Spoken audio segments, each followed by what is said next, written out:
Hello everyone, my name is Tushar Rana and I am from Triple IT Sri City and I am a second year student. तो हमने पिछली class में अपना chapter number 3 चालू किया था। हम इसके एग्जाम्पलर क्वेश्चंस कर रहे थे। अपना केमिस्ट्री का chapter number 3 classification of elements and periodicity. तो हमने एमसीक्यूज में टाइप 1 कर लिए थे और टाइप 2 के भी कुछ क्वेश्चंस कर लिए थे। मैं थोड़ा सा नीचे देख लेता कहाँ तक के थे, थोड़ा रिकॉल करता मैं। तो हमने क्वेश्चन नंबर 16 तक कर लिए थे जहाँ तक मुझे याद है। ठीक है, तो आज हम क्वेश्चन नंबर 17 से स्टार्ट करते हैं। मैंने आपको अपने चैप्टर के स्टार्टिंग में ही आपको पहले पिछले क्लास में बताया था कि हमारा सेकंड लेक्चर है कि केमिस्ट्री जो है इनऑर्गेनिक का टॉपिक है। तो इसमें कुछ चीज़ें लॉजिकली है, कुछ चीज़ें में बहुत से एक्सेप्शन है, कैलकुलेशन पार्ट थोड़ा कम हो। तो थोड़ा सा आपको ये चैप्टर अच्छे से आना चाहिए तो आप इसके क्वेश्चन अच्छे से कर पाओगे। ओके, तो ठीक है, थोड़ा सा रिकैप करा देता हूँ मैं। 16 क्वेश्चन हमने क्या करे थे, atomic number of the representative elements. तो वही था, क्या था अपने री सॉरी रिप्रेजेंटेटिव एलिमेंट्स क्या होते थे हमारे, एस एंड के ब्लॉक। तो इसके साथ हमने देखा था और इसका आंसर कुछ हमें क्या आया था। इसका आंसर था हमारे फर्स्ट एंड फोर्थ। ओके, तो ये ऑप्शन हमारे करेक्ट थे। तो चलिए क्वेश्चन नंबर 17 का, क्वेश्चन नंबर 17 पढ़ लेते हैं एक बार। क्वेश्चन नंबर 17 बोल रहा है, which of the following elements will gain one electron more readily in comparison to other electron of their group? Okay, तो ये बोल रहा है कि इसमें इलेक्ट्रॉन एंथैल्पी के बारे में बताना है। ठीक है, तो बेसिकली जब आप गेन वन इलेक्ट्रॉन के बारे में बात कर रहे हैं तो आप यहाँ पे इलेक्ट्रॉन गेन एंथैल्पी का ऑर्डर चेक कर रहे होते हैं। ओके, ठीक है, जिसका ज्यादा इलेक्ट्रॉन गेन एंथैल्पी होगा ज्यादा इलेक्ट्रॉन ले पाएगा। ओके, तो चलिए चालू करते हैं। तो बेसिकली होता क्या है इसमें, कि देखिए ये जो होगा सल्फर गैसियस फॉर्म में दिया हुआ है। ठीक है, फिर क्या दिया हुआ है, Na दिया हुआ है, ऑक्सीजन दिया है एंड क्लोरीन दिया हुआ है। ठीक है, तो मैं देखता हूँ। तो देखिए सल्फर का एटॉमिक नंबर क्या होता है, hydrogen helium lithium beryllium boron. Okay, chlorine हो गया, क्लोरीन अपना 17 ग्रुप का एलिमेंट हो गया। ठीक है, सल्फर हमारा क्या हो गया, 16 ग्रुप का एलिमेंट हो गया। ठीक है, सोडियम में हमारे कितने 11 इलेक्ट्रॉन्स होते हैं। ठीक है, तो देखिए इसमें जो लास्ट का इलेक्ट्रॉन होता है NH2NP5 का होता है। ठीक है, लेकिन जब आप इसमें एक इलेक्ट्रॉन दे देंगे तो ये इलेक्ट्रॉन गेन एंथैल्पी कहलाती है। तो ये NH2NP6। तो देखिए मैं ये एग्जाम ये वाला ऑप्शन इसलिए पहले करा रहा क्योंकि देखिए इसमें आपके पास जब NH2NP5 रहता है तब आपको इसमें एक इलेक्ट्रॉन दोगे तो ये क्या हो जाएगा, कंप्लीट ऑक्टेट हो जाएगा एंड मोर स्टेबल। तो देखिए जब आप आपका ऑक्टेट भी कंप्लीट और स्टेबल बन रहा है तो ये वाला तो आप इसकी तो भूल ही जाइए, ये तो सबसे पहले कलेक्ट हो जाएगा। ओके, अब ऑक्सीजन देखिए, ऑक्सीजन में क्या होता है, NH2NP4 होता है। अब आप इसमें एक इलेक्ट्रॉन देंगे तो NH2NP5 हो गया। इसके कारण क्या होता है पता है क्या यहाँ पे, इसके कारण बेसिकली यहाँ होता है इलेक्ट्रॉन इलेक्ट्रॉन रिपल्शन। आपको पिछली क्लासेस में मैंने एग्जाम्पल में बताया था कि जो इलेक्ट्रॉन इलेक्ट्रॉन रिपल्शन होता है उसके कारण इसको एनर्जी इलेक्ट्रॉन गेन एनर्जी बहुत कम मिलती है। लेकिन अगर आपको इसमें सेकंड वाली डालना है तो स्टेबल बनाना है तो आपको बहुत ज्यादा देना पड़ता है इलेक्ट्रॉन गेन एनर्जी और वो पॉजिटिव आती है। ठीक है, तो ये तो नहीं होगा। अब देखते हैं सोडियम का देखते हैं। हाँ, सोडियम में 11 इलेक्ट्रॉन्स हैं, इसका क्या होता है NS1 होता है। अब इसमें आप NH2 डालोगे तो ठीक है, ये भी ठीक है, इसमें डाल सकते हैं, यानी कि उतना हार्ड नहीं है, यानी कि ये भी एक ज्यादा अच्छा है, लेकिन हमें इसमें कंपेयर करना है। ओके, अब देखिए सल्फर के बारे में, सल्फर ऑक्साइड। ओके, ये भी उसी का ही है, NH2NP4। लेकिन इसमें क्या होता है पता है क्या, इसमें डी ब्लॉक, सॉरी, इसमें जो होता है हमारा वैकेंट डी ऑर्बिटल होता है। उसके कारण जो इलेक्ट्रॉन इलेक्ट्रॉन रिपल्शन होता है वो लेस देन दैट ऑफ ऑक्सीजन-2। देखिए उसी ग्रुप का एलिमेंट है OS ऐसे आता है ना, लेकिन इसमें इसका साइज बड़ा होता है, इसके कारण इसमें उतना वो दिक्कत नहीं आता। तो इसका आंसर क्या होगा, फोर्थ वाला आएगा क्लोरीन। देखिए वो तो उसमें कोई दो ही राही नहीं थी, इसका आंसर फर्स्ट होगा दैट इज सल्फर। ठीक है, तो इसमें बेसिकली होता है कि जो जितना नोबल गैस कॉन्फ़िगरेशन अटेन करता है इलेक्ट्रॉन लेने पे तो वैसे है। ओके, क्वेश्चन नंबर 18 के ऊपर चलते हैं। क्वेश्चन नंबर 18 क्या बोलता है? Which of the following statements are correct? Helium has the highest first ionization enthalpy in the periodic table. Okay. Chlorine has the least negative electron gain enthalpy than fluorine. Okay. Mercury and bromine are liquid at room temperature. In any period, atomic radius of alkali metal is the highest. Okay. तो ये सारी चीजें बोला गया। तो देखिए मैं आपको एक एक पॉइंट अच्छे से बता रहा हूँ। तो ये हाइड्रोजन हो गया, इससे लेके हीलियम हो गया। तो इसकी जो आयनाइजेशन एनर्जी होती है वो इंक्रीज करती है। ठीक है। तो हीलियम की जो आयनाइजेशन एनर्जी है वो सबसे ज्यादा होती है, हाईएस्ट। तो पहला आंसर तो इसका सही है। ठीक है। दूसरा देखते क्या है। Chlorine has the least negative electron gain enthalpy than fluorine. हाँ, ये क्या होता है? देखिए क्लोरीन, क्लोरीन का सबसे ज्यादा फ्लोरीन का होता है, फिर ऐसा ऐसा फ्लोरीन, फ्लोरीन, ब्रोमीन, आयोडीन, ये ऑर्डर चलता है। आपको पता है ना, इसमें एक्सेप्शन आता है, लेकिन क्लोरीन का सबसे ज्यादा होता है। और उसमें बोला chlorine has less negative electron affinity, तो ये गलत है। तो सेकंड वाला तो गलत है, पहला वाला अपना सही है। ठीक है, हमें हर एक ऑप्शन चेक करना पड़ेगा क्योंकि इसमें हमें बताना है कि कौन सी स्टेटमेंट करेक्ट है। थर्ड ऑप्शन देखते हैं। Mercury and bromine are liquid. हाँ, ये तो सही बात है। H G and B R liquid होते हैं एट रूम टेम्परेचर, इसमें कोई दो राह नहीं। क्वेश्चन नंबर 4 देख लेते हैं। In any period atomic radius of alkali metal is the highest. ये भी बात सही है। जो अपना डाउन द ग्रुप जाते हैं तो आयनाइजेशन एनर्जी डिक्रीज करती है, लेकिन साइज इंक्रीज करता है। तो in any period atomic radius of alkali metal is highest. ठीक है, फोर्थ भी सही है। तो इसका आंसर क्या है? फर्स्ट भी सही है, सेकंड वाला नहीं, सॉरी थर्ड वाला, सेकंड वाला तो गलत आ गया था ना, एंड फोर्थ वाला। तो ये तीन ऑप्शंस पे सही है। देखिए मल्टीपल चॉइस क्वेश्चन है, मैं आपको चालू कर तो दिया, मैं बताया नहीं ये मल्टीपल चॉइस क्वेश्चन है, लेकिन ये टाइप 2 है। इसमें क्या कह सकते हैं, एक से ज्यादा ऑप्शन से करेक्ट हो सकते हैं। तो आपको सारे ऑप्शंस की पॉसिबिलिटी लेना है, क्योंकि मेरे को जहां तक याद है जब मैं पेपर दे रहा था उस टाइम पे अगर मैं एक ऑप्शन सही करता तो 1 मार्क्स मिलता था, पार्शियल मार्किंग भी रहता था उसमें। तो आप जब जेई के एग्जाम दोगे तो आपको ये ध्यान में रखना है कि पार्शियल मार्किंग का भी सिस्टम रहता है। अगर आप एक क्वेश्चन सही कर रहे हो तो 1 मार्क्स, दो तीन ऑप्शन है उसमें मान लीजिए, तो तीन करोगे तो आपको 4 मिलेंगे, एक करोगे तो 1 मार्क्स मिलेगा, दो करोगे तो 2 मिलेगा। ओके, ठीक है। लेकिन अगर आपने उन तीनों के दो सही कर लिया और एक गलत कर दिया तो उसमें आपके माइनस लग जाएंगे।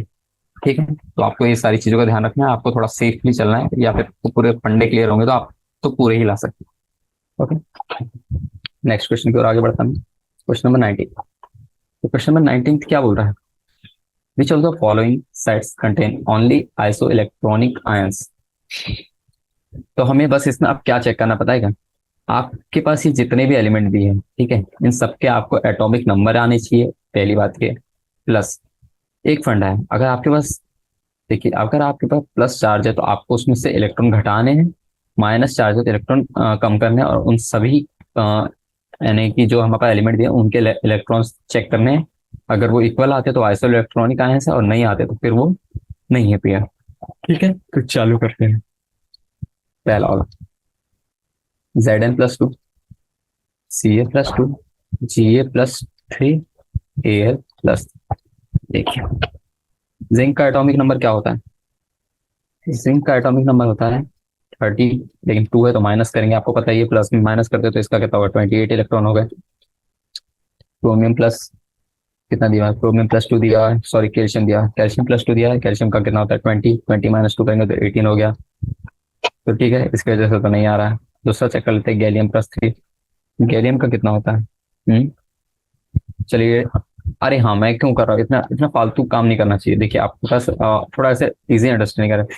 अगर ये ऑप्शन में 28 है, इसमें 18 है, जब दोनों मैच नहीं करे तो आगे के ऑप्शन को चेक करने का कोई मतलब ही नहीं। तो पहला वाला तो हमारा गलत ही हो गया। तो ये सारी चीजें आपको देखते रहना चाहिए। ठीक है, मैं जैसे जानबूझ के कह रहा ताकि आप देख रहा था मैं कि आप में से कौन बोलता है। सेकंड वाला ऑप्शन देखते हैं। ये K+ हो गया, कैल्शियम+2 हो गया, स्कैंडियम+3 हो गया, क्लोरीन -1 आ गया। ठीक है, तो देखिए ये पोटेशियम का कितना होता है? 19 होता है। 19 में एक इलेक्ट्रॉन माइनस करें तो 18 हो गया। कैल्शियम में +2 करेंगे तो कितना होगा? कैल्शियम का 20 - 2 करेंगे तो 18 इलेक्ट्रॉन आ गए। स्कैंडियम क्या होगा? स्कैंडियम का होता है 21 - 3 करेंगे, क्योंकि 3 प्लस है, स्कैंडियम+3, तो इसमें कितना हो गया? 18 आ जाएगा। और क्लोरीन -1 में कितना होता है? क्लोरीन कितना होता है? 17 होता है। 17 में +1 करके तो 18 आ जाएगा। तो देखिए यहाँ से मेरे को लग रहा है सभी के 18 इलेक्ट्रॉन, तो ये हो गया आइसो इलेक्ट्रॉनिक आयंस। ठीक है, तो इस हिसाब से हमारा सेकंड वाला ऑप्शन तो करेक्ट है। ठीक है, थर्ड वाला देख लेते हैं। इसमें आपको कोई ट्रिक नहीं, आपको चेक करना ही पड़ेगा। अब आप इतने अ, मजबूत होंगे या नहीं, इतने टैलेंटेड होंगे कि आप देखते से सब निकाल ले वहीं पे, तो वो बहुत बड़ी बात, अच्छी बात है। बाकी मैं तो ऐसे ही करूंगा, ताकि इसमें आपने को कोई एरर्स की दिक्कत ना है, यानी कुछ बाद में दिक्कत ना है, इसलिए कर लेंगे। 15 + 3 करेंगे, 18 आ जाएगा। सल्फर, सल्फर में -2 करेंगे, सल्फर का 16 + 2 18 हो गया। फिर अपना क्या दिया है, क्लोरीन दिया हुआ है, क्लोरीन में -1 करेंगे, 17 + 1 18। ठीक है। और पोटेशियम में +1 करेंगे तो 19 -1 = 18। तो देखिए 3 वाला भी सही लग रहा है मुझे तो। ठीक है। ठीक है, तो 3 वाला भी सही है। फोर्थ वाला चेक कर लेते हैं, लास्ट है ऑप्शन। ये सही हुआ तो ठीक है, नहीं तो हमारे पास दो तो आ ही गए। T+4, तो अपना टाइटेनियम का कितना होता है, 22 होता है। -4 करेंगे तो 18 आ गया। ठीक है, सब 18 के रिस्पेक्ट में देखना। ठीक है, कोई नहीं। आर्गन हो गया, आर्गन का तो 18 ही होता है। क्रोमियम +3 करेंगे, 24 -3 = 21। ठीक है, यहाँ पे डिफेक्ट आ गया, यानी कि मैच नहीं कर रहा, तो नॉट आइसो इलेक्ट्रॉनिक। तो ये ऑप्शन तो गलत है। तो इसका आंसर क्या है हमारे पास, तो इसका आंसर है फर्स्ट एंड थर्ड। थर्ड ही था ना, फर्स्ट था क्या सेकंड था, एक मिनट चेक करने दीजिए मुझे। सॉरी, सेकंड था, ऐसे कर लीजिए। तो ये दो आंसर इसके करेक्ट है। मल्टीपल चॉइस क्वेश्चन है तो आपको सारे ऑप्शन चेक करने पड़ेंगे। क्वेश्चन नंबर 20 और आते हैं। 20 क्या हो रहा है, in which of the following option order of arrangement does not agree with the variation of property indicated against it. कुछ कुछ प्रॉपर्टी दी हुई है, उसके हिसाब से हमें ऑर्डर चेक करना है, अगर सही है तो ठीक है, नहीं है तो उसको टिक करना है। ओके, देखिए पूरा इनऑर्गेनिक केमिस्ट्री डिपेंड करता है पीरियोडिक टेबल और एंड उसके क्लासिफिकेशन पे।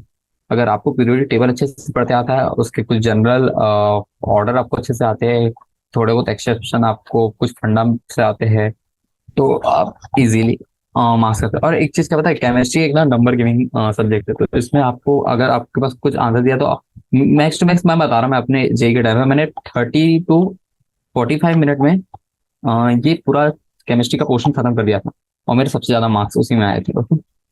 तो ये सारी चीज आपको ध्यान रखना है कि केमिस्ट्री अगर आप चालू करते हैं, मान लीजिए कई लोग फिजिक्स चालू करते हैं, कई केमिस्ट्री चालू करते हैं। अगर आप केमिस्ट्री से चालू करते हैं ना सब्जेक्ट, और आप जल्दी ही खत्म कर देंगे, क्योंकि बहुत ईजी है, अगर आपको आ रहा है तो डायरेक्ट टेक कर देंगे, तो आपको थोड़ा इनिशियल बूस्ट अप मिलता है। तो मैं बेसिकली मेरा क्या ऑर्डर होता था, केमिस्ट्री करता था, फिर मैं फिजिक्स करता था एंड देन मैथ्स करता था, क्योंकि मैथ्स क्या कहना मेरा थोड़ा वीक था, मैथ थोड़ा हार्ड भी था। तो अगर उसमें फिर डिमोटिवेट हो जाता था अगर एकदम से क्वेश्चन नहीं बना तो मैं ये ऑर्डर रखता था। ठीक, तो ये बाहर से बात हो गई क्वेश्चन के। तो ठीक, कोई नहीं, ऐसी ऐसी बातें करते रहना। तो क्वेश्चन नंबर कौन सा कर रहे हैं, 20 कर रहे हैं, तो पहले देखते हैं। Aluminium +3 Mg+2 and Na+ increasing ionic order. तो देखिए aluminium +3 less than Mg+2 sodium +7 F-। तो देखिए ये सब आइसो इलेक्ट्रॉनिक स्पेशीज है। ठीक है, आइसो इलेक्ट्रॉनिक स्पेशीज के बारे में मैंने क्या बताया था आपको, अगर आपके गलती है, पॉजिटिव वाले का सबसे कम, नेगेटिव वाले का सबसे ज्यादा। ठीक है, तो उस हिसाब से या स्टेटमेंट तो सही है। ठीक है, सेकंड ऑप्शन देख लेते हैं। Boron less than carbon less than nitrogen less than oxygen. ये जहाँ तक कि मेरा फर्स्ट ही क्वेश्चन था, फर्स्ट या सेकंड क्वेश्चन था इस पूरे सैम्पलर सीरीज का, यानी सॉरी इस चैप्टर की पहले question. Increasing first ionization energy, okay, first ionization enthalpy, sorry ionization enthalpy के बारे में हमें बताना। अच्छा, इसमें पता है, ये सब ठीक है, आयनाइजेशन एनर्जी जैसे जैसे हम ऐसे जाते हैं तो वो इंक्रीज करती है, पर क्या होता है पता है, इसमें एक chemistry is all about exception. तो देखिए मैं बताऊँ, ऑक्सीजन का इलेक्ट्रॉनिक कॉन्फ़िगरेशन होता है, वो होता है 2s2, ये आउटर मोस्ट इलेक्ट्रॉनिक कॉन्फ़िगरेशन लिख रहा मैं। क्योंकि मैं सभी चीज कोई भी ऑर्डर देखना तो मैं पहले इलेक्ट्रॉनिक कॉन्फ़िगरेशन पे जाता हूँ, क्योंकि उससे मेरे को आधी से ज्यादा चीज समझ आ जाती है। ठीक है, 2s2 2p3। अब देखिए, अब आपको इसको देखते से कुछ कुछ चीजें अच्छे से समझ आएगी। ठीक है, आएगी जब आप इसमें से इलेक्ट्रॉन निकाल रहे हैं। ठीक है, पी में से इलेक्ट्रॉन निकाल रहे हैं तो वो थोड़ा इजी पड़ता है। सॉरी, हाँ दोनों, ये जो हमारा है ये हाफ फील्ड है। ओके, हाफ फील्ड होने की वजह से कैसा दिखेगा, ये ऐसा ऐसा दिखेगा, ऐसा दिखेगा, ऐसा दिखेगा। और ये 2p4 है, वो हमारा ऐसा कुछ है। ठीक है, ठीक है, तो जो ये पार्शियल फील्ड होता है, पार्शियली फील्ड, पार्शियली फील्ड से ज्यादा स्टेबिलिटी आती है हाफ फील्ड। ओके, जब हाफ फील्ड की स्टेबिलिटी ज्यादा आती है तो इसमें से एक इलेक्ट्रॉन निकालना निकालना हो जाएगा मुश्किल। और जब ये निकालना मुश्किल हो जाएगा तो आयनाइजेशन एनर्जी इसकी आ जाएगी इंक्रीजिंग ऑर्डर में। तो इसका करेक्ट ऑर्डर देखा जाऊं तो मैं ऐसा पूछूंगा, boron, carbon, oxygen and nitrogen, जो कि नहीं है, तो सेकंड ऑप्शन करेक्ट है। ये इट इज रॉन्ग, यानी कि जो ऑप्शन के हिसाब से, यानी क्वेश्चन के हिसाब से सेकंड ऑप्शन सही है, हालांकि वो ऑर्डर गलत है, ये सही ऑर्डर है। इसको मैं लिख भी देता हूँ, आप अपने पास लिख लीजिए, right order. Okay, question number sorry third option भी चेक करना है, मैं आगे बढ़ रहा हूँ। I T R C L and fluorine, तो इंक्रीजिंग, अब इसमें गेन एंथैल्पी बताना है, नहीं इलेक्ट्रॉन लेने की एंथैल्पी। देखिए मैं ऐसा और ऐसा लिखता हूँ ना तो मुझे थोड़ा ज्यादा समझ आता है। आयनाइजेशन एनर्जी को मैं आज तक पता है क्या मान के चलता हूँ, इलेक्ट्रॉन देने की, और आयनाइजेशन एनर्जी को इलेक्ट्रॉन लेने की क्षमता। ओके, उससे ज्यादा मेरे को इजी पड़ता है, ठीक है। तो मैं करता हूँ, तो देखिए इसमें ना एक फिर से वही बात आ जाती है, किसकी बात आ जाती है, एक्सेप्शन की। क्योंकि ये हमने पढ़े हैं ना, आयोडीन का सबसे कम, ब्रोमीन का सबसे कम, लेकिन क्लोरीन का कम और क्लोरीन का सबसे ज्यादा। ऐसा क्यों?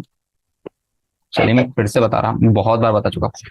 क्लोरीन जो होता है उसका साइज छोटा होता है, क्लोरीन का जो होता है साइज बड़ा होता है। इसमें एक इलेक्ट्रॉन डालोगे, इसमें एक इलेक्ट्रॉन डालोगे, तो क्या आता है? इलेक्ट्रॉन इलेक्ट्रॉन रिपल्शन होता है, ठीक है। इसमें भी इलेक्ट्रॉन इलेक्ट्रॉन रिपल्शन होता है, लेकिन इसका इलेक्ट्रॉन रिपल्शन ज्यादा होता है as compare to this one. So इसकी आयनाइजेशन इलेक्ट्रॉन गेन एंथैल्पी जो होती है वो लेस देन होती है electron gain enthalpy of chlorine, ठीक है। तो वहाँ ऑर्डर गलत दिया हुआ था, उस हिसाब से ऑर्डर से ही, तो आप इसको भी मार्क कर लीजिए, थर्ड ऑप्शन हमारा करेक्ट है, ठीक है। हालांकि ऑर्डर गलत दिया हुआ था। फोर्थ वाला ऑप्शन देख लेते हैं, लीना की रब, इंक्रीजिंग मेटेलिक रेडियस, ट्रू। इसमें तो मुझको समझा भी नहीं रहा, down the group size increase. Okay, ये सारे मेटेलिक एलिमेंट्स है, क्योंकि अल्कली मेटल्स हमारे मेटल्स रहते हैं, ठीक है। क्वेश्चन नंबर 21 पे हो रहा था, सब इजी इजी, आपको सारे ऑप्शन चेक करने पड़ेंगे, मल्टीपल चॉइस क्वेश्चन है तो थोड़ा सा ध्यान से। Which of the following have no unit? Electronegativity इसकी होती है नो यूनिट। हम डायरेक्ट 2.1 1.3 ऐसे मान के चलते हैं, उससे हम बस ऐसे कैलकुलेट करते हैं, इसकी कोई यूनिट नहीं है। Electron gain enthalpy, ionisation enthalpy, इन दोनों की कुछ यूनिट होती है और सेम यूनिट होती है। ओके, मेटालिक कैरेक्टर, ये तो एक अपनी प्रॉपर्टी हो गई, और इसकी हमारी नो यूनिट होती है।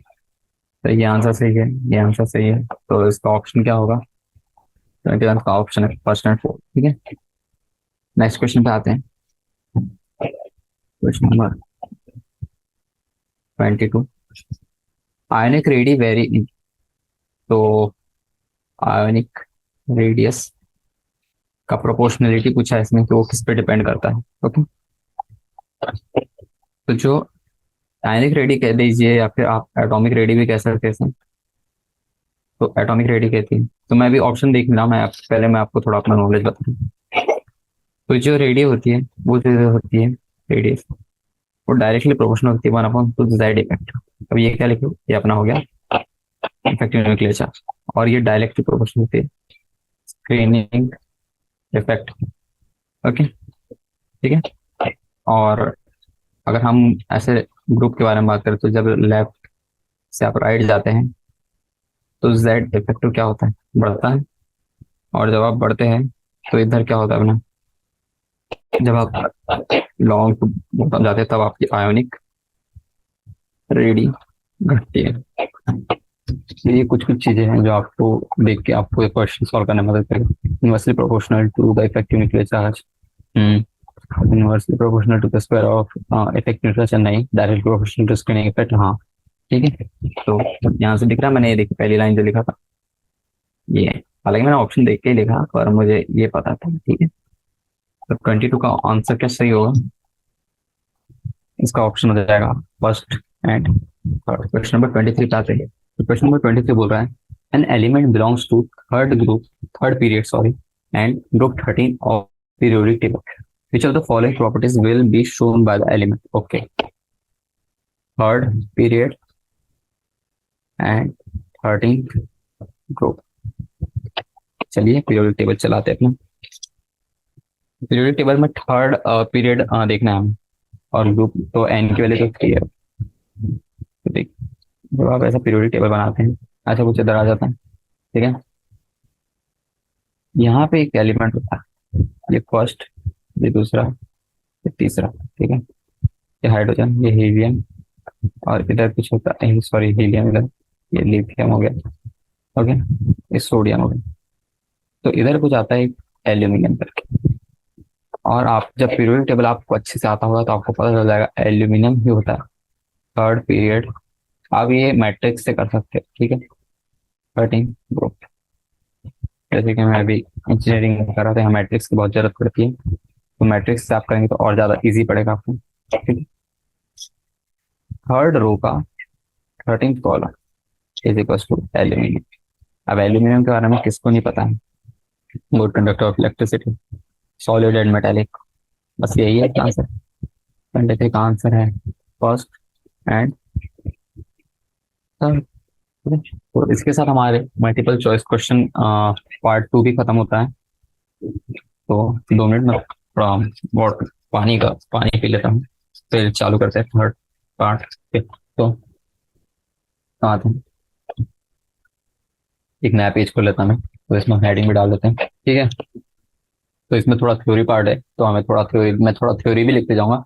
वैसे तो मैं समझा रहा, कुछ कुछ बोलते जाऊंगा, तो मैं जो बोल रहा हूँ वो भी आप लिख लीजिए अपने नोट्स में, या फिर मैं तो चलिए ठीक है, मैं करा भी दूंगा। और इसके बाद मैं ट्राई करूंगा कि इस चैप्टर के मैं थोड़े से नोट्स दे दूँ। मेरे पास जो मैं जब करता था ना जी के, तो मेरे पास नोट्स है, मैं आपको थोड़ा शेयर करूंगा ये। क्वेश्चन नंबर 25 चालू करते हैं। Explain why the electron gain enthalpy of fluorine is less negative than the chlorine. मैं जब से क्वेश्चन पढ़ा रहा है इस चैप्टर में, एक क्वेश्चन मुझे 4 से 5 बार रिपीट किया, तो इससे आपको पता चल रहा है कि ये कितना इंपॉर्टेंट क्वेश्चन है। तो ये ना मैं आपको अच्छे से समझा। उसने बोला है 17 ग्रुप जो होता है, उसमें जब हम इलेक्ट्रॉन गेन एंथैल्पी का ऑर्डर लिखते हैं तो कैसे लिखते हैं? क्लोरीन, क्लोरीन, ब्रोमीन, आयोडीन, ठीक है, ऐसे लिखते हैं। पर जनरली हमें तो पता है कि डाउन द ग्रुप जाते हैं तो इलेक्ट्रॉन गेन एंथैल्पी डिक्रीज करती है, तो उसका ऑर्डर कुछ ऐसा होना चाहिए ना, क्लोरीन, ब्रोमीन, आयोडीन। ये हमारा क्या होता है, हमारा होता है एक्सपेक्टेड। ये हमारे पास क्या है, हम बाय लॉजिकली एंड थिंकिंग, कैसा है हमारा। अब थोड़ा मैं अच्छे से समझाऊंगा इस पार्ट को, ठीक है। तो देखिए, जो फ्लोरीन होता है, फ्लोरीन का एक एलिमेंट इधर ले लिया, फ्लोरीन होता है उसका एक बड़ा एलिमेंट ले रहा है, क्योंकि वो बड़ा है, सॉरी ये क्लोरीन, ठीक है, क्लोरीन, क्योंकि उसका साइज भी बड़ा है। क्लोरीन का जो इलेक्ट्रॉनिक कॉन्फ़िगरेशन होता है 1s2 होता है, 2s2, सॉरी मैं बॉक्स में बनाया, 1s2, 2s2, 2p5, ओके। लेकिन इसका क्या होता है, 2s2, 2p5 होता है, लेकिन इधर कुछ डी इलेक्ट्रॉन्स आते हैं, vacant, okay, vacant D orbitals होते हैं, ओके। इसमें जब आप एक इलेक्ट्रॉन डालोगे तो कितना होगा, 2s2, 2p6 हो गया, ठीक है। जब ये 2s2, 2p6 हो गया, तो इसमें क्या आता है, इलेक्ट्रॉन, इलेक्ट्रॉन देखिए छोटा, अब मैं आपको ठीक है, इसमें भी आप जब एक इलेक्ट्रॉन डालोगे तो इलेक्ट्रॉन, इलेक्ट्रॉन रिपल्शन तो आएगा, नो इसमें कोई गलत बात नहीं, दोनों में रिपल्शन आएगा, लेकिन अभी आपको मैं कैसे बताऊं, सॉरी, अगर आपके पास एक छोटा सा पैकेट दिया है, इसमें आप बहुत सारी चीज ठूस रहे हो, ठूस रहे हो, ठूस रहे हो, तो यहाँ तो ज्यादा दिक्कत है ना, मोर प्रॉब्लम। लेकिन अगर आपके पास कुछ अच्छा बड़ा है, तो उसमें आप ठूस रहे हो, ठूस रहे हो, ये हो गई उसकी कुछ लिमिटेड, पर इसके ऊपर थोड़ा और ठूस रहे हो तो कुछ मान लीजिए ऐसा आ गया, पर ये स्टे कर रहा है उसमें, तो लेस प्रॉब्लम। ऐसा यानी कि जनरली प्रॉब्लम होगा पर एस कंपेयरिंग, कंपेयर कर, तो देखिए तो इसीलिए जब यहाँ इसके इलेक्ट्रॉन इलेक्ट्रॉन रिपल्शन की वजह से यहाँ पे जो इलेक्ट्रॉन गेन एंथैल्पी आती है लो आती है। लो मतलब एबिलिटी टू गेन इलेक्ट्रॉन, यानी हम डालना तो चाह नहीं रहे, पर अगर डाल ही दिए तो जबरदस्ती तो कम आ जाएगी, लेकिन यहाँ पे मोर आती है। मोर क्यों? क्योंकि उसके पास जगह है और वो बड़ा है तो वो ले सकता है। ओके, तो यही है उसका आंसर। तो इस तरीके से आप समझा सकते हैं अपने वर्ड्स में, बाकी मैंने लिख दिया। सॉरी, थोड़ी खास। क्वेश्चन नंबर 25 का, all transition elements are d block elements but all d block elements are not transition elements। Okay, तो अब इसको अच्छे से समझना पड़ेगा। देखिए, इसके लिए भी आपको पहले पीरियोडिक टेबल अच्छे से आना चाहिए। तो देखिए, मैं लिखा कुछ कुछ कुछ चीज लिखा रहा मैं आपको। देखिए, 3D सीरीज, डी ब्लॉक के बारे में बात कर रहे हैं। ओके, देखिए अब थ्योरी पार्ट है तो मैं थोड़ा सा अच्छे से लिखा रहा ताकि मैं जो लिखा हूँ वो आपको समझ में भी आ सके 3D में। तो 3D सीरीज क्या होता है? Scandium, titanium, vanadium, chromium, manganese, iron, निकल, कॉपर, जिंक। ठीक है, ये लास्ट एलिमेंट आ गया जिंक वाला। कोडी के बारे में लिखें, या सरना, मोहतक, लाते, पहते, बीडी, सॉरी बिल्कुल ठीक है, MO, EC, RU, RH, PD, ACD। Sorry, देखिए थोड़ा छोटा सा पड़ गया पर मैं इसको थोड़ा सा ऐसे कर लूँ। ठीक है, CD को, ये देखिए थोड़ा सा मैंने अपने वो बनाए रखे हैं थोड़े से नेमिंग कन्वेंशन, जिसका मुझे याद रहता है। 5 डिस्क इसका थोड़ा सा लेट स्टार्ट हुई, इसको जिसमें ऐसे याद रखो। ला, हफ, ता, वा, सुल, रे, उसे, बटा, वे, यू, एच, ठीक है। तो देखिए अब आपको मैं क्या करना चाह रहा, इसका देखिए ये वाला एलिमेंट देखिए, लास्ट ट्रांजिशन एलिमेंट देखिए। ओके, तो क्या होता है इसमें, इसके ऑर्डर क्या होता है? 3D10 4s2, 4D10 4s, 5s2 sorry, and ये हो गया 5D10 6s2। ओके, तो इसमें क्या मैं आपको ये बता, इससे आपको एक क्वेश्चन कैसे समझ आएगा? All transition elements are D block, but all D block elements are not transition elements. Okay, तो देखिए इसमें बेसिकली होता है, ये जो पूछा गया है उसको प्रूव करने के लिए हमें तीन ये रहते हैं, अपने तीन एलिमेंट्स रहते हैं, जिंक, कैडमियम एंड एच। ये जो होते हैं इनकी वजह से ये प्रूव होता है। तो ये क्या होता है, ये जो होते हैं ये अपने, ये डी ब्लॉक एलिमेंट तो है क्योंकि डी ब्लॉक में ही प्लेस्ड है ना, बट अब ये all D block elements are transition, but all transition elements are sorry, all transition elements are D block elements, यानी कि जितने भी ट्रांजिशन एलिमेंट है वो डी ब्लॉक तो है, लेकिन जो हर डी ब्लॉक एलिमेंट है वो ट्रांजिशन है। ये पूछा गया ना। तो देखिए इसमें क्या होता है, but due to completely filled, देखिए वो मैंने आपको ऊपर इलेक्ट्रॉनिक कॉन्फ़िगरेशन लिखा है, फिल्ड D&S, जो D&S ऑर्बिटल है उनके कंप्लीटली फिल्ड ऑर्बिटल की वजह से ये do not show most of properties of transition elements and they are placed here. क्यों प्लेस किया गया है? जस्ट, ये एक थोड़ी सी टेक्निकल टर्म है, जस्ट बुकिश टर्म है, just for rational classification of elements. तो ये जो जिंक, कैडमियम और एच होते हैं उनके जो लास्ट आउटरमोस्ट इलेक्ट्रॉन होते हैं वो 4s2, 5s2, 3s2, sorry 3D10 4s2, 4D10 5s2 and 5D10 6s2। तो देखिए इनमें सारे ऑर्बिटल जो एकदम फुल्ली फिल्ड है। ओके, अब ये फुल्ली फिल्ड है तो इसकी वजह से, जैसे मान लीजिए अगर आपको कि बॉन्ड फॉर्म करना है या फिर इसमें से कुछ आपको कलर प्रॉपर्टीज चेक करना है तो उसके लिए आप क्या कहते हैं, कुछ देखिए खाली इलेक्ट्रॉन्स चाहिए, खाली ऑर्बिटल्स चाहिए, लेकिन यहाँ पे है ही नहीं, इसकी वजह से कुछ प्रॉपर्टीज शो नहीं कर पाते। ठीक है, तो इसलिए आप इन्हें कह सकते हैं कि ये अपने डी ब्लॉक, ये जो क्वेश्चन में दिया है, all transition elements are D block elements, पर all D block elements are not transition element. तो वही चीज बोला गया, बस वो ये तीन एलिमेंट्स की वजह से बोला गया कि ये तीन जो डी ब्लॉक एलिमेंट प्लेस्ड है, ये ट्रांजिशन एलिमेंट्स की प्रॉपर्टीज शो नहीं करती। ओके, तो ये बात मुझे लगता है आपको समझ आ गया होगा, थोड़ा सा कंफ्यूजिंग था बस। ठीक, क्वेश्चन नंबर 26 पे आते हैं। 20 क्वेश्चन नंबर 26 क्या बोल रहा है? Identify the group and the valency of the elements having atomic number 119. Also predict the outermost electronic configuration, write the general formula of its oxide.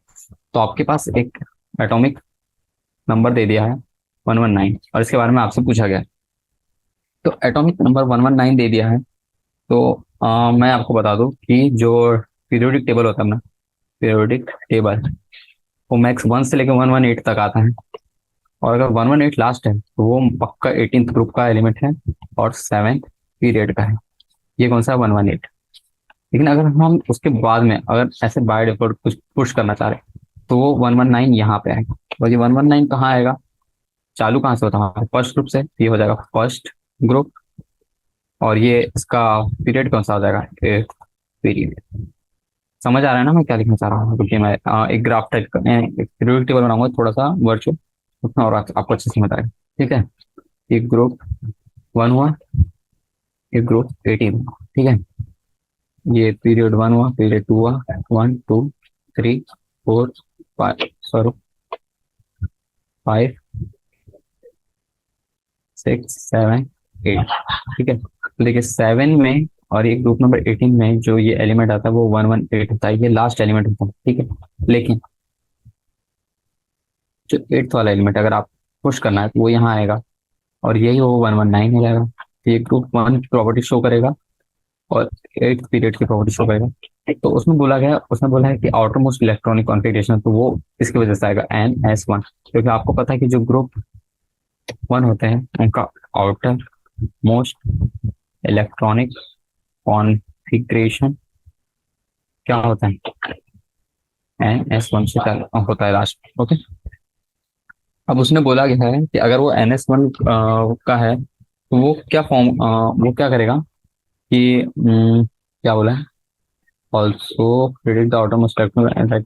Okay, मैं इसी पर क्या, अब देखिए ये NS क्या होता है? हमारा पीरियड नंबर होता है, लेकिन यहाँ पे हमारा 8th पीरियड जो हमने वर्चुअली क्रिएट करा, क्योंकि रहते तो 7 ही पीरियड है, लेकिन हमने वर्चुअली एक डाल दिया 119, हमें जबरदस्ती डालना ही है। तो n की वैल्यू हम यहाँ 8S1 लिखेंगे। ओके, यही हमारा आउटर मोस्ट इलेक्ट्रॉनिक कॉन्फ़िगरेशन हो जाएगा।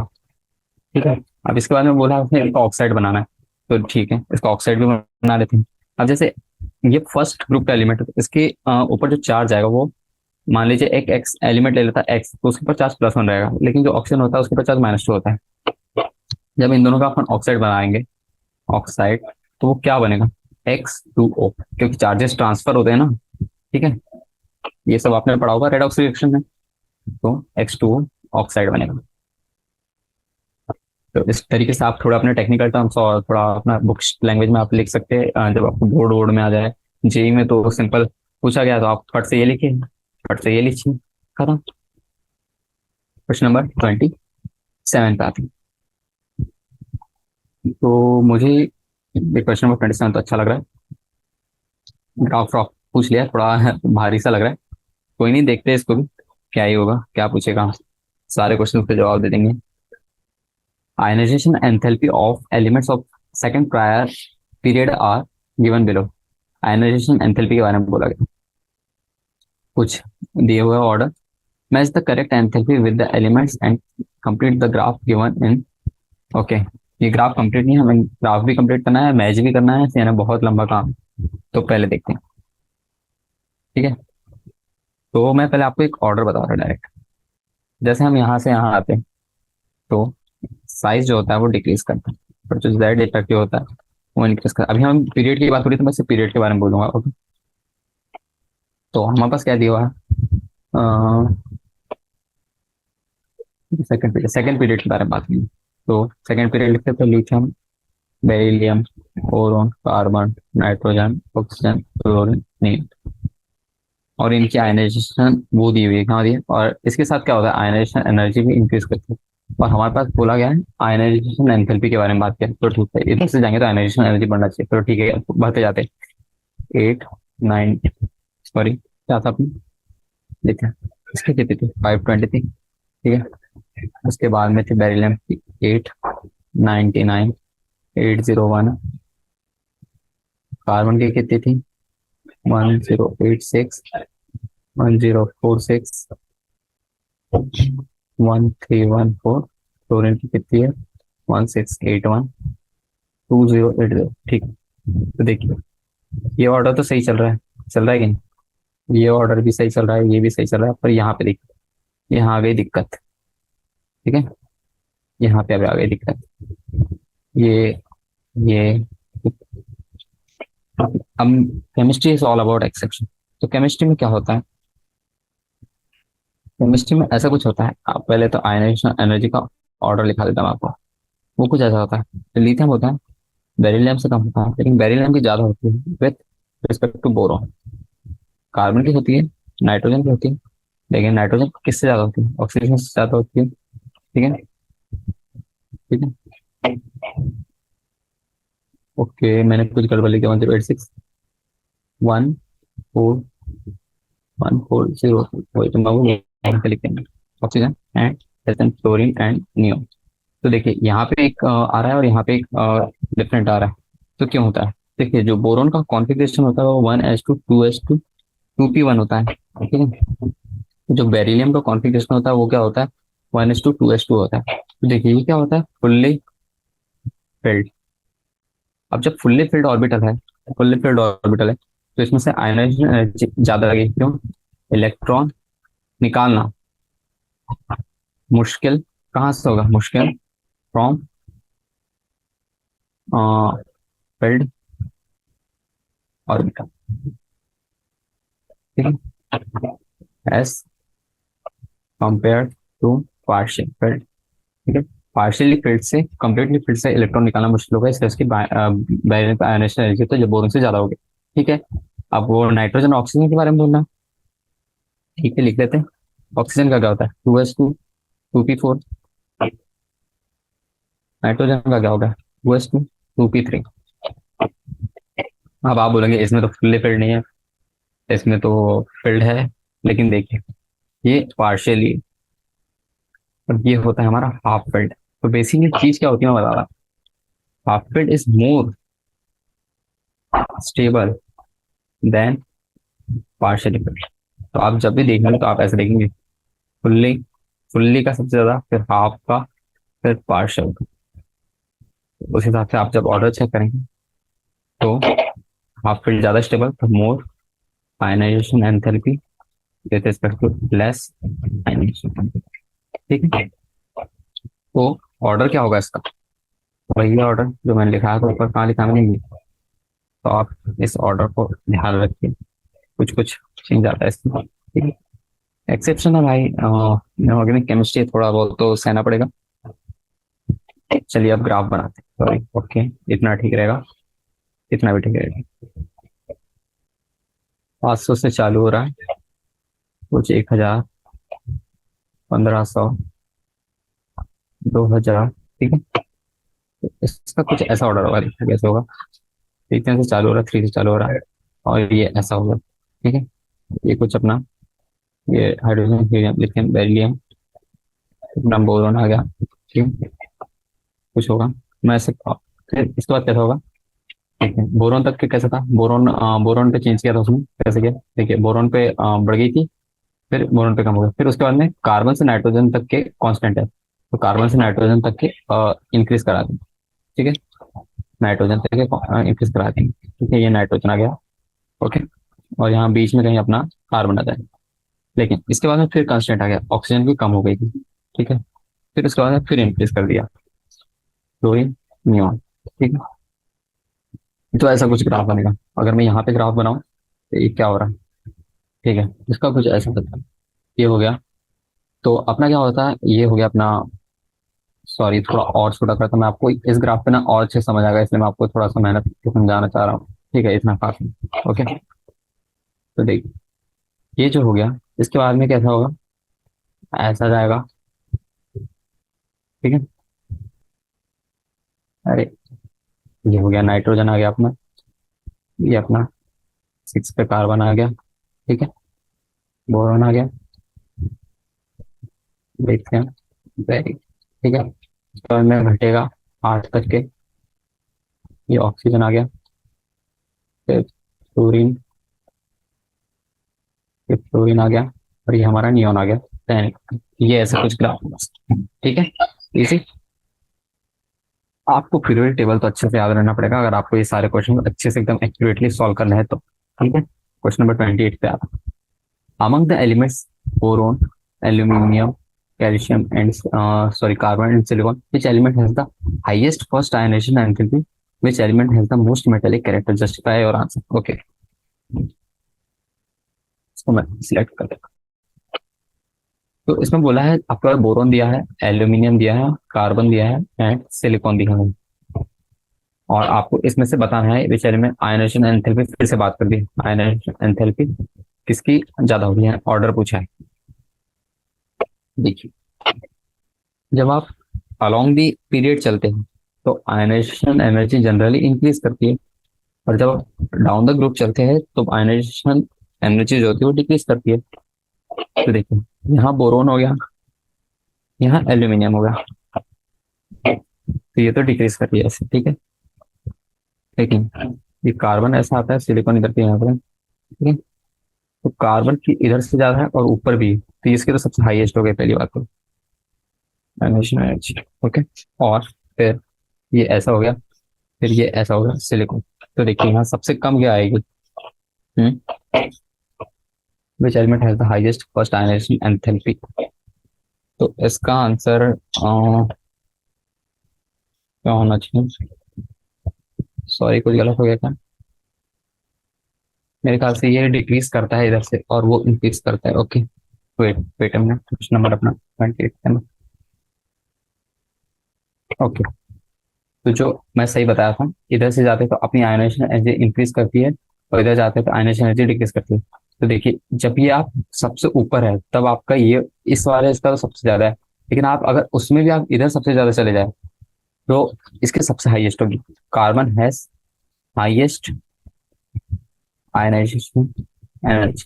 थोड़ा कंफ्यूज हो गया था बीच में, पर ठीक है। ओके, तो वही है, ionization energy down the group decrease करती है और अलोंग दी पीरियड इंक्रीज करती है। तो ये फंडा आपके पास रहेगा तो आप सारे क्वेश्चन सॉल्व कर पाएंगे इजी। तो ये पहले का आंसर है कार्बन। सेकंड ऑप्शन देख लेते हैं। सेकंड ऑप्शन होता है विच element has the most metallic character. Okay okay okay, boron, aluminium, carbon, silicon. जब ऐसे जाते हैं तो metallic character decreases, metallic character increases. ठीक है, इधर जाएंगे तो डिक्रीज होगा, तो ये तो नहीं है। इधर जाएंगे यहाँ पे तो इंक्रीजेस है, लेकिन ऊपर कम है, यहाँ पे ज्यादा है। तो aluminium has most metallic character. Okay, question number 29 पे आते हैं। Four characteristic property of T block. ऐसे तो मेरे को ये बताना नहीं चाहिए क्योंकि जो भी ये तो पूरा का पूरा बुक का है तो आपने पढ़ा होगा, मैं फिर भी लिख लेता शॉर्ट में। इट कंटेन्स, इसमें क्या क्या होता है, पी, जो पी ब्लॉक और एलिमेंट होता है ना उसमें हमारे बहुत से एलिमेंट आ जाते हैं। मेटल आ जाता है, मेटलॉइड आ जाता है, लेंथेनाइड आ जाता है, लेंथेनाइड का तो सॉरी मेटलॉइड्स आ जाता है, नॉन मेटल्स आ जाते हैं, मेटल आ जाता है। एक बीच का मेटलॉइड वाला मेटल और नॉन मेटल के बीच का ग्रुप नहीं रहता, वो भी तो याद है ना आपको, मेटल्स। फिर अपना नॉन मेटल्स आते हैं एंड मेटलॉइड्स भी आ जाते हैं। ठीक है, मेटलॉइड्स फिर क्या हो गया इसमें, मोस्टली